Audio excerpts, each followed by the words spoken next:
ഓസ്ട്രേലിയയിൽ പൊതുവെ ഇൻഡസ്ട്രികൾ വളരെ കുറവാണ്.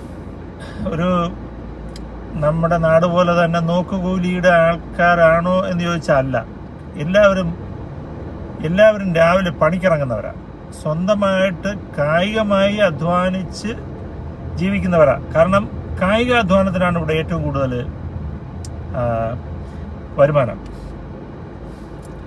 ഇപ്പോൾ പ്ലംബർ, ഇലക്ട്രീഷ്യൻ, റോഡിലെ പണിയെടുക്കുന്നവർ, കൺസ്ട്രക്ഷൻ സൈറ്റിൽ വർക്ക് ചെയ്യുന്നവർ, ഇവർക്കൊക്കെയാണ് ഏറ്റവും അധികം ശമ്പളം. ഇപ്പോൾ ഒരു കോൺട്രാക്ടറുടെ കൂടെ വർക്ക് ചെയ്യുന്ന വെൽഡർക്ക് മണിക്കൂറിൽ ഏതാണ്ട് $70, $80 വെൽഡർക്ക് ശമ്പളം. മണിക്കൂറിൽ $70 എന്നിരിക്കട്ടെ. $70 എന്ന് പറയുന്നത് ഒരു ഓസ്ട്രേലിയൻ ഡോളർ 55 രൂപയാണ്. അപ്പോൾ 7.35 ഒരു മണിക്കൂറിൽ ഏതാണ്ട് 3850 രൂപ ശമ്പളം കിട്ടുന്ന ഒരു രാജ്യമാണ്. അതായത് ഒരു വെൽഡർക്ക്. ഇപ്പം വെൽഡിങ്ങിന് ഇവിടെ ഇപ്പോൾ ആൾക്കാർ ഒരുപാട് വേണം. അതുകൊണ്ടാണ് ഞാൻ വെൽഡറുടെ കാര്യം പ്രത്യേകം പറഞ്ഞത്. ഒരു വെൽഡർക്ക് മണിക്കൂറിൽ ഏതാണ്ട് 3800 ഇന്ത്യൻ രൂപ ശമ്പളം കിട്ടും. ഒരു പ്ലംബർക്ക് ഒരു മണിക്കൂർ വർക്ക് ചെയ്താൽ എങ്ങനെ പോയാലും $50 ശമ്പളം കിട്ടും. മണിക്കൂറാണ് ഞാൻ പറയുന്നതെല്ലാം. 50 ഓസ്ട്രേലിയൻ ഡോളർ എന്ന് പറയുന്നത് ഒരു ഡോളർ 55 രൂപ. 55 ഗുണം 5 ഏതാണ്ട് 2750 രൂപ ഒരു മണിക്കൂർ. അപ്പോൾ ഒരു ദിവസം 8 മണിക്കൂർ വർക്ക് ചെയ്താൽ ഒരു $400 കിട്ടും. $400 എന്ന് പറയുമ്പോൾ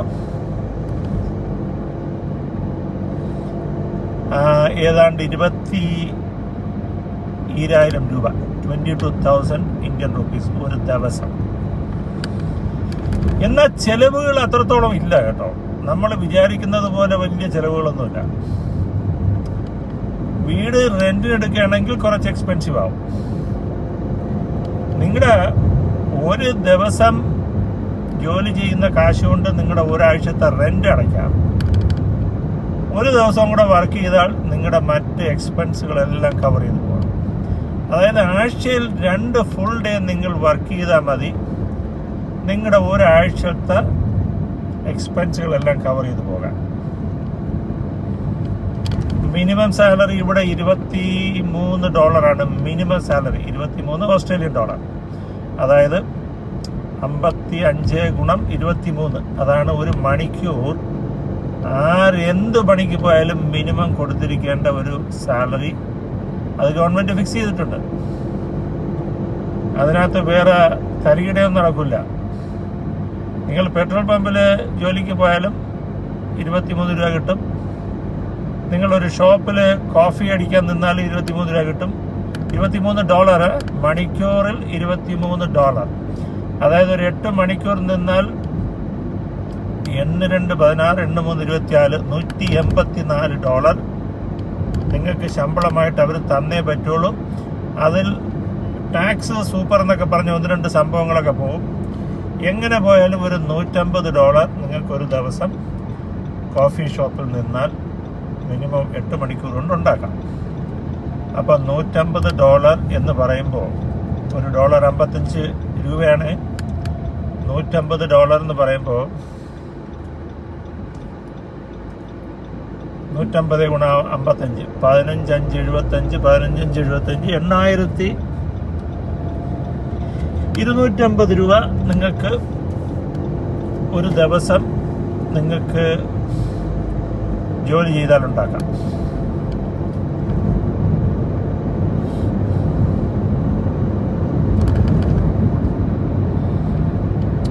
അപ്പോൾ ഇതൊക്കെയാണ് വഴി നോട്ട കാഴ്ചകളിൽ ഞാൻ നിങ്ങൾക്ക് വേണ്ടി ഇന്ന് കാഴ്ചവെക്കുന്നത്. അതുകൊണ്ട് ഇവിടെ കുട്ടികൾ വന്നാൽ അവരൊരുപാട് സൈഡ് ജോബ്സൊക്കെ ചെയ്ത് അവരങ്ങ് സുഖമായിട്ട് നിൽക്കും. അപ്പോൾ ഇല്ല, നെയ്യപ്പം തിന്നാൽ 2 ഗുണം എന്ന് പറയുന്നത് പോലെ കുട്ടികൾ വഴിതെറ്റത്തില്ല, കാരണം ഇവിടെ വഴിതെറ്റാനായിട്ട് ഒരുപാട് സാഹചര്യമുണ്ട്. കുട്ടികൾ വഴിതെറ്റത്തില്ല.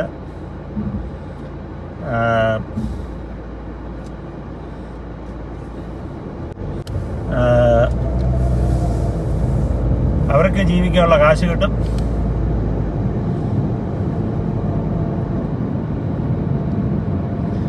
പിന്നെ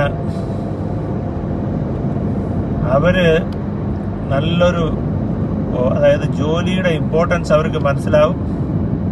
എല്ലാം കൊണ്ടും അവരങ്ങ് നന്നാവും. അതുകൊണ്ടാണ് ഇപ്പോഴത്തെ പുതിയ തലമുറയുടെ മിടുക്കരായ കുട്ടികൾ എങ്ങനെയും വിദേശത്ത് പോകുന്നതിൻ്റെ പിന്നിലുള്ള കാര്യം അതാണ്. കാരണം നാട്ടിൽ നിന്നാൽ ഒന്നുകിൽ രാഷ്ട്രീയം അല്ലെങ്കിൽ ഗുണ്ടായിസം, ഈ രണ്ടിൽ കൂടെ മാത്രമേ പുതിയ തലമുറയ്ക്ക് എന്തെങ്കിലും ഒരു അച്ചീവ്മെൻ്റ് ഉണ്ടാവൂ. അച്ചീവ്മെൻ്റ് എന്ന് പറഞ്ഞാൽ ഒരു സുഖകരമായിട്ട് ജീവിക്കാൻ പറ്റുള്ളൂ. ഇത് രണ്ടും ലിങ്ക്ഡാണ്. ഞാൻ ഈ പറഞ്ഞ ഗുണ്ടായിസവും രാഷ്ട്രീയവും രണ്ടും ലിങ്ക്ഡാണ്. അപ്പം അതിൽ പോകാനായിട്ട് സാധാരണ എല്ലാ നല്ലവരായ ചെറുപ്പക്കാർക്ക് സാധിക്കത്തില്ല. അവരതുകൊണ്ട് വിദേശത്തേക്ക് കിടക്കും. അത് കുടുംബം വിറ്റാണേലും അവർ വിദേശത്തേക്ക് കിടക്കും. എൻ്റെ അഭിപ്രായത്തിൽ പിള്ളേർ നാട് വിടണം എന്നുള്ളത് തന്നെയാണ്.